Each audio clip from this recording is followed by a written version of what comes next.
Our weekly live every Tuesday at 3:30 p.m. Pacific time, unless you're watching this on the replay, which I appreciate and love you endlessly by watching. All right, so I'm just going to go ahead and dive in. This topic today is your words are powerful. Actually, your words and your thoughts are actually very powerful. I love this quote. Your body hears everything your mind says. Everything. I love quotes. If you've been working with me for a while, if you're a client of mine, if many of you know, I am a diabetes prevention health coach, but I also am a weight loss coach and can help with many other ailments or challenges or barriers. So much more to come.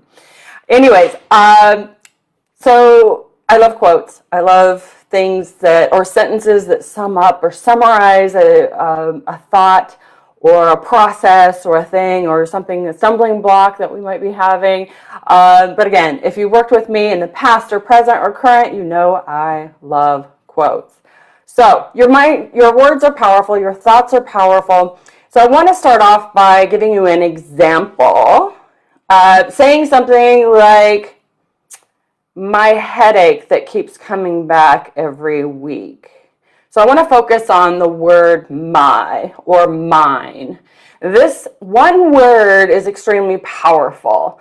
This one word can hook you to it. It can make it yours. It's possessive. It's yours. You're not getting rid of it. It's yours forever. You're not releasing it. It might be said without realizing it and thinking that it's grammatically correct, but here's the reality. It's a possessive word. You don't want to use my or mine for things that you want to get rid of. You don't want to keep. You want to shed. So puts ownership on it. You never call anything mine or my that you want to get rid of. So I want to get rid of the word my or mine. So be a little bit mindful, maybe today, the rest of today, or this week. See if you are calling something that you don't want mine or my. Slow down and think about those words that you think and the words that you say. Another example, just to kind of give you some ideas. How about your butt? Okay, so never say my big butt if you want to get rid of it. Now for me, I want to keep my butt. So yeah, I want ownership of it. So I would say my big butt. I like my big butt. I've worked hard on that big butt. But if it's something you do want to get rid of, you want to shrink, reduce, you want to say the big butt, for instance. So saying my or mine is wanting to keep it forever, and your mind will. It will latch onto it. It will keep it forever. That big butt will be yours forever. So you want to say, I want to shed the weight off of the big butt and point to it, but don't say mine if you want to get rid of it. For me, it's like, I want to own it. I love it. My goal is to have someone say, hey, is that fake? Hasn't happened yet, so I'm still working towards that goal. So here's another one, commonly that I hear. My coffee, like, you know, these little fancy drinks that you get at Starbucks or whatever, these drive-thrus. So my coffee, or maybe you can insert another word or food item or drink that you have an addiction to, that you can't stop having. So saying my coffee or my cake or my cookie or my cinnamon roll every day, it's an ownership. You're taking ownership of it. You're not wanting to get rid of it. So first off, until you figure out your thoughts behind why you say these things, why you choose those words, because there's a reason why you choose those words. Until you can figure out where those come from, the roots of them, fixing them, removing that coffee, removing that cinnamon roll, removing that daily brownie, or whatever that is removing the action, but you're not taking care of or resolving the root cause, the problem, the thought, okay? Because your thoughts control your feelings control your actions. If you don't resolve the thought and you just remove that, what you're doing is you're just simply removing the action of eating that item for 2 to 6 weeks. So let's say, you want to stop eating that morning cinnamon roll, right? My cinnamon roll. I'm going to stop eating my cinnamon roll every morning and I'm going to lose weight. There's also another word phrase that I would change in that sentence, but that's okay. I digress. That'll be a different video. So I want to stop eating my cinnamon roll for 3 weeks, 6 weeks, or forever because I need to lose weight. Okay, well, you've taken ownership of that cinnamon roll. It's yours, right? You're going to dream about that cinnamon roll. You're going to think about it. You're going to crave it. You're going to sneak around and get it, truthfully, because it's mine. It's mine. I can't get rid of it. It's mine. So 2 to 6 weeks is the most that you will stay away from it until you figure out what the root cause of that cinnamon roll is. Why is it that you have to have that every morning? What is that filling? What void is that filling? What is the association with that cinnamon roll? It's usually far back into your childhood. Maybe your grandma used to make cinnamon rolls with you. Your grandma was the one that gave you all the attention and love that you needed. You felt connected with your grandma. You felt no connection with anybody else in your family. But that one memory, that connection of making that cinnamon rolls, maybe it's you did it from scratch. You helped her. You had your elbows in the flour. But that connection might be the cause, the root, the problem, the issue. And we can work through that. We can find out. We can change those thoughts around that cinnamon roll to, yeah, I love them. They are great. They are the best. But I choose today to love my body and put things in my body that my body loves, and it rewards me with feeling good, healthy. I fit in amazing clothes. I have confidence. I have energy. I feel amazing. I feel incredible. Yes, I have these amazing memories with my grandma making cinnamon rolls. I'll never forget her. I never will forget that. And they're not forbidden. I can have cinnamon rolls when I want them. But right now, for the next couple of months, I'm going to choose not to have the cinnamon rolls. Again, I didn't say my or mine.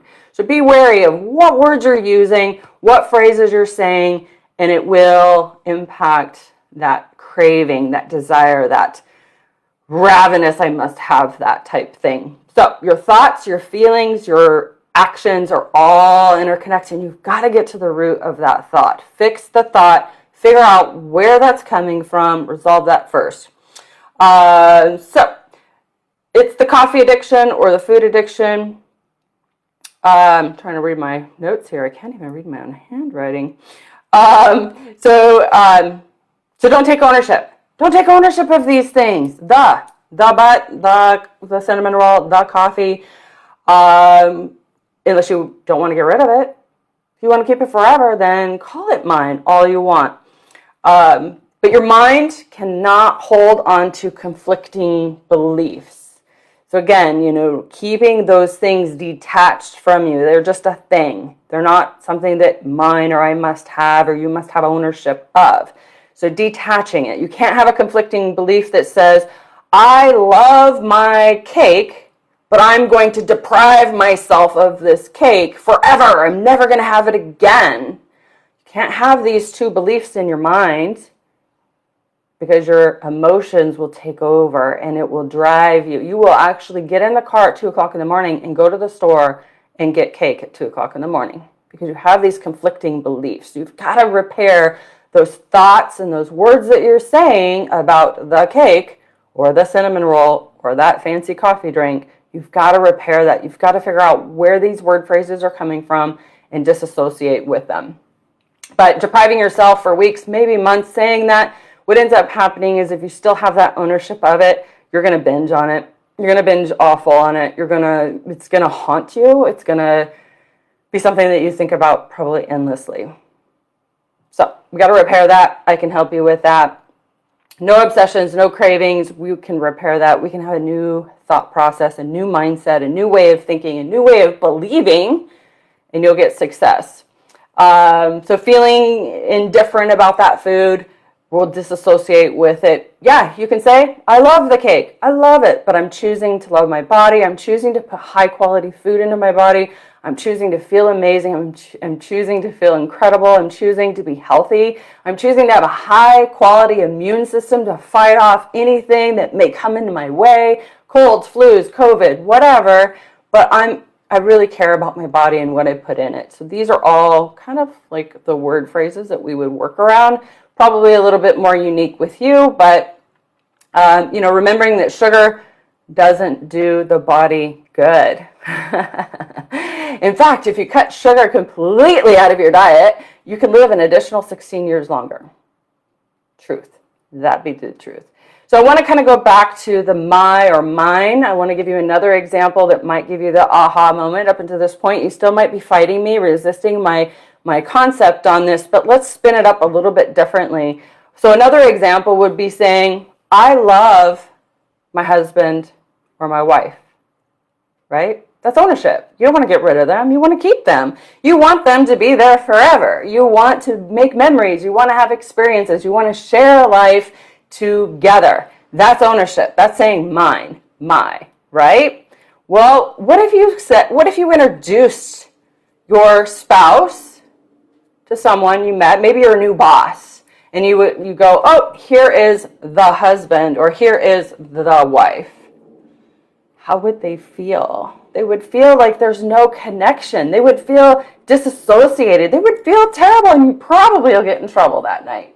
So here's a great example of ownership, possession. You want to take away the possession of these things that you want to get rid of. Maybe it's your excess weight, maybe it's that cinnamon roll, maybe it's those brownies, maybe it's all different sorts of things. But yes, so I hope this was helpful. I actually am getting this under 15 minutes today.